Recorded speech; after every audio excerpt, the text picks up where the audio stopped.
Tahun 2135. Air laut naik.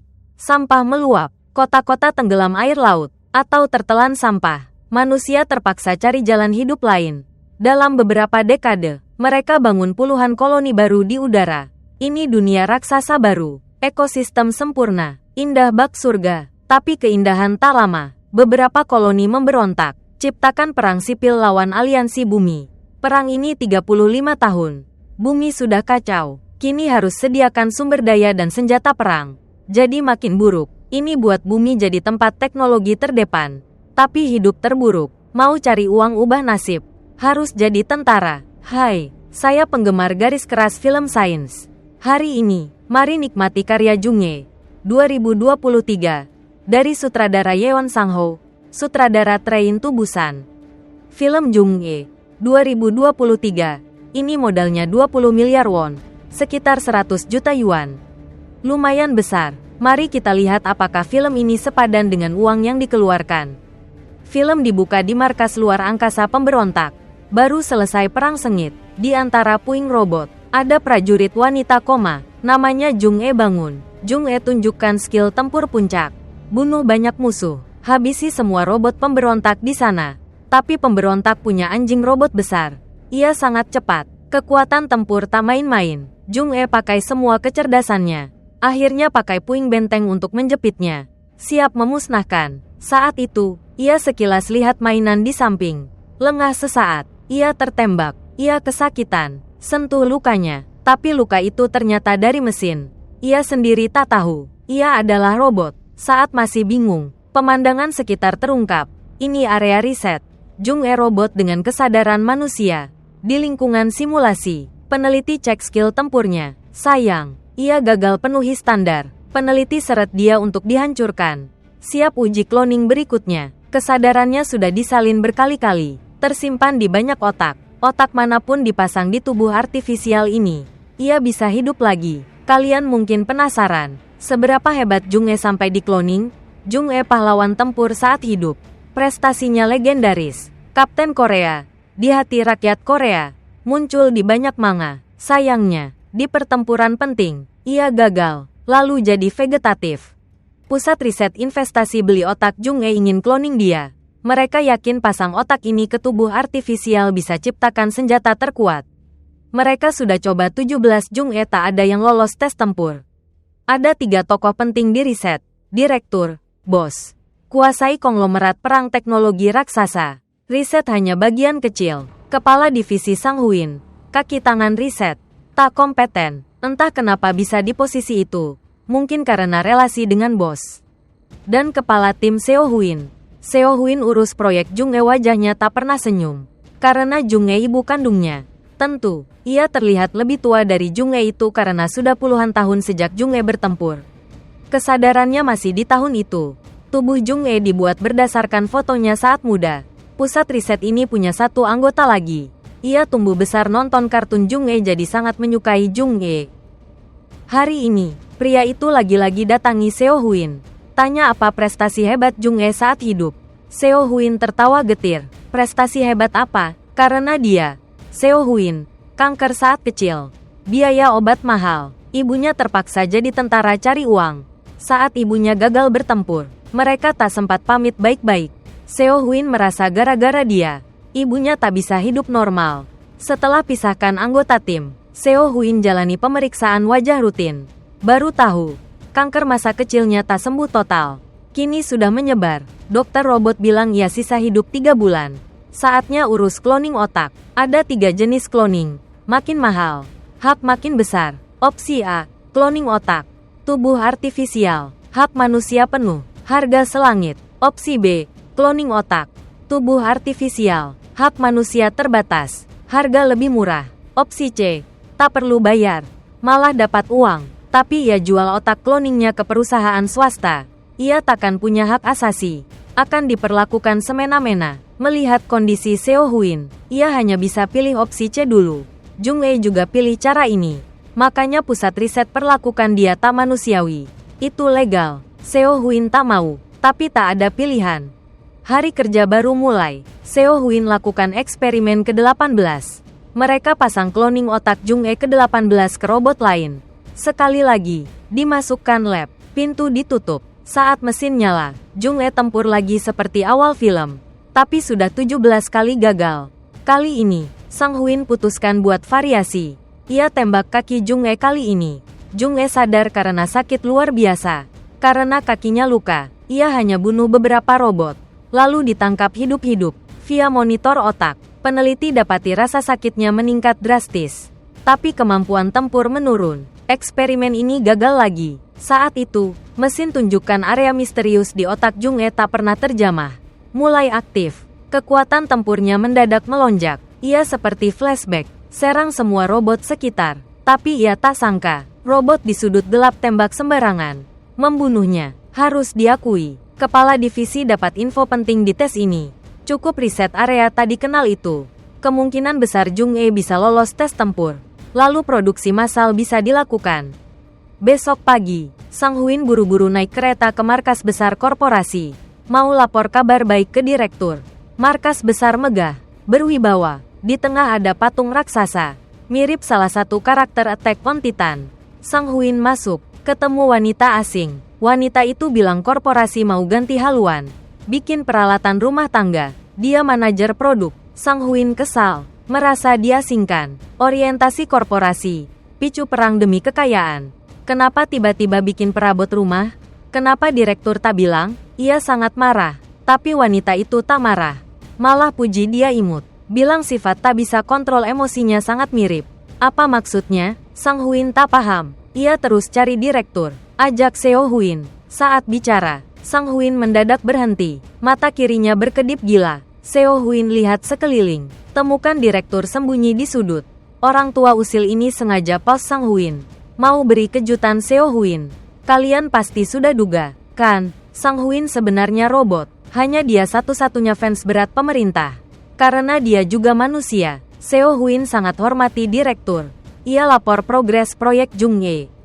Tapi direktur tak peduli, malah umumkan perang berakhir. Melihat Seo Huin kaget, ia jelaskan ini info intelijen yang ia terima. Aliansi Bumi dan pemberontak sudah teken gencatan senjata. Damai datang. Korporasi perang ini harus ganti haluan. Makanya ia buat divisi perabot rumah tangga. Kini, senjata perang seperti Jung-e tak perlu lagi. Proyek ini akan dihentikan beberapa hari lagi. Seo Huin merasa campur aduk. Direktur menghiburnya. Teknik cloning otak tak begitu baik.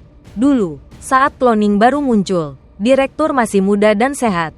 Ia cloning otak mudanya, pasang ke tubuh artifisial, yaitu Sang Huin. Dulu, ia rasa Sang Huin adalah dirinya.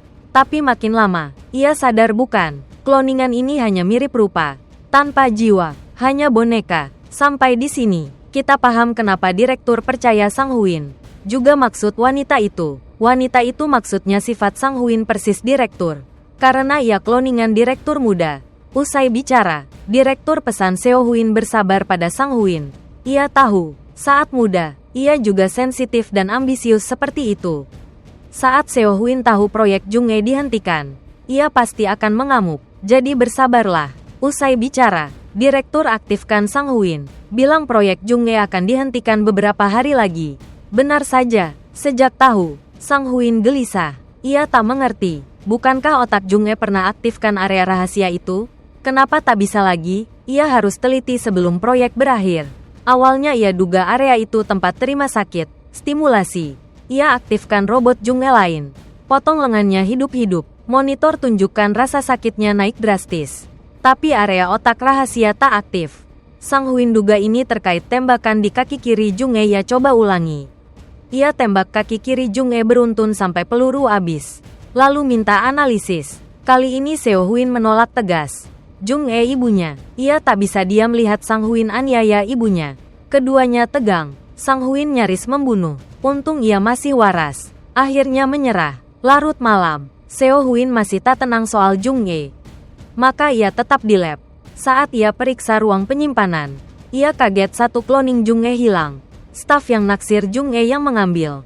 Apa yang ia mau? Seo Huin cemas mencari. Ia dengar teriakan aneh staf itu.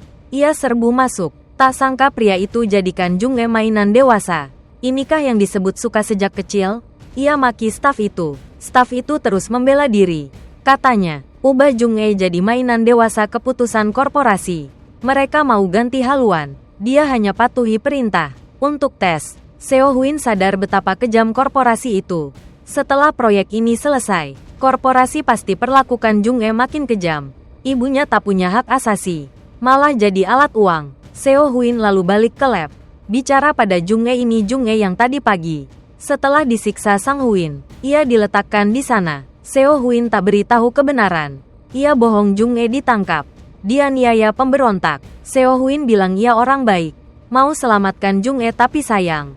Lukanya parah. Tak bisa diselamatkan lagi.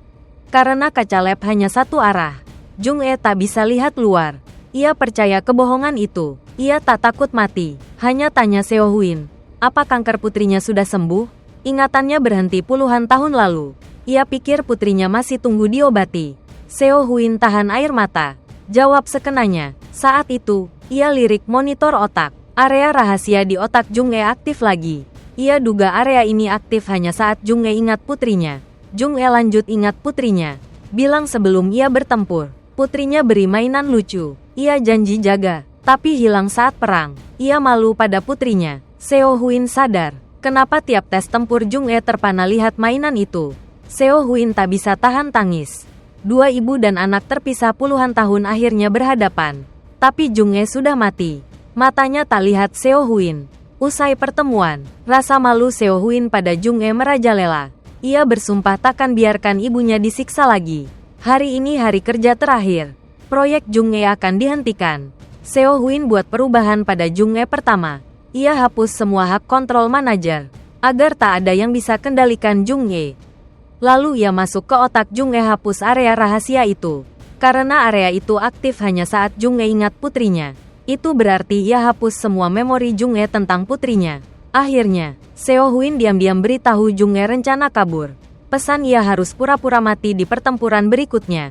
Tes terakhir pun dimulai. Pertempuran yang sama terjadi. Seperti skenario lama. Jung-e terpana lihat mainan.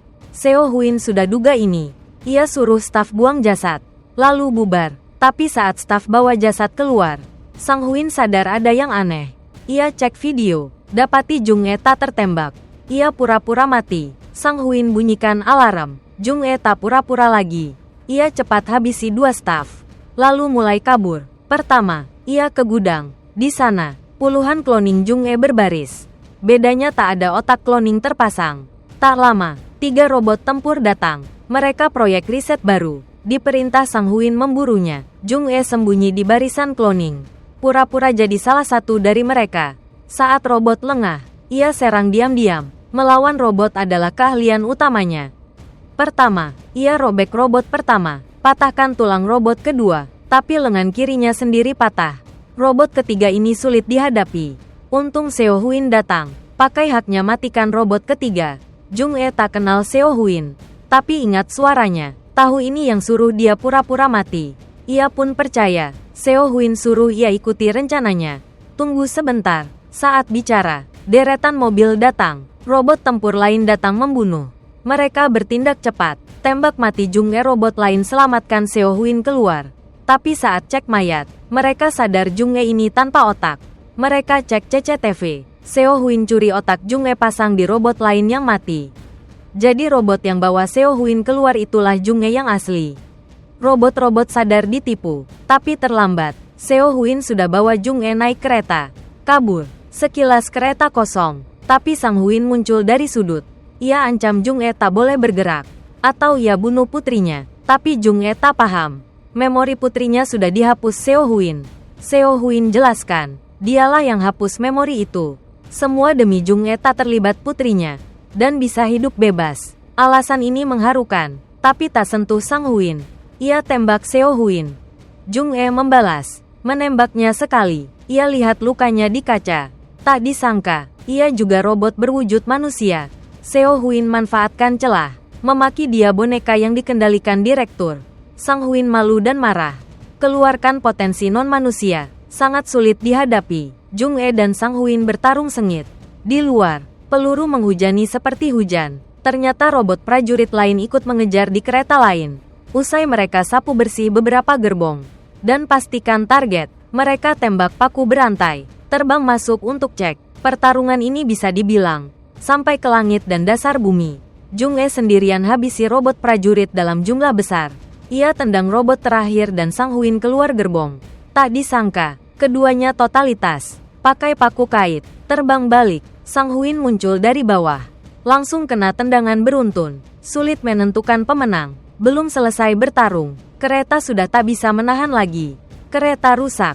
Dua mayat nyaris jatuh. Jung E dan Sang Huin di atas. Nyaris jatuh tewas. Untung Seo Huin masih di dalam. Ia tembak paku kait. Tarik Jung E kembali. Sang Huin menunjukkan sifat buruk. Menembak mereka membabi buta. Tak disangka, ia tembak sambungan gerbong. Seluruh bagian gerbong jatuh. Ia pun cepat ikut jatuh.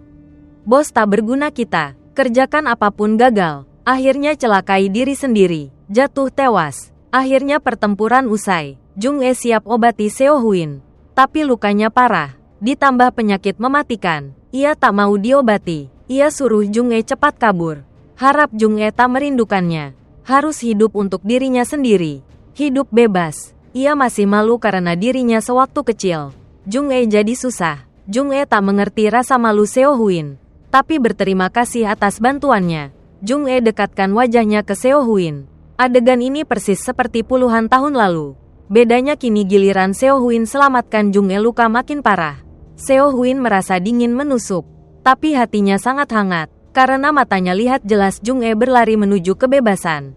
Dulu, Jung E ibu hebat, tapi pahlawan tragis. Mulai hari ini, ia akhirnya jadi dirinya sendiri. Kisah ini mungkin panjang. Terima kasih sudah menonton video ini sampai habis. Sedikit info, film ini selesai syuting Januari tahun 2022. Mei tahun 2022. Aktris pemeran Seo Huin, Kang Soo Yeon, meninggal karena pendarahan otak. Film ini tayang Januari tahun 2023, jadi karya terakhirnya. Setelah tahu ini, menonton film ini ada rasa yang sulit diungkapkan.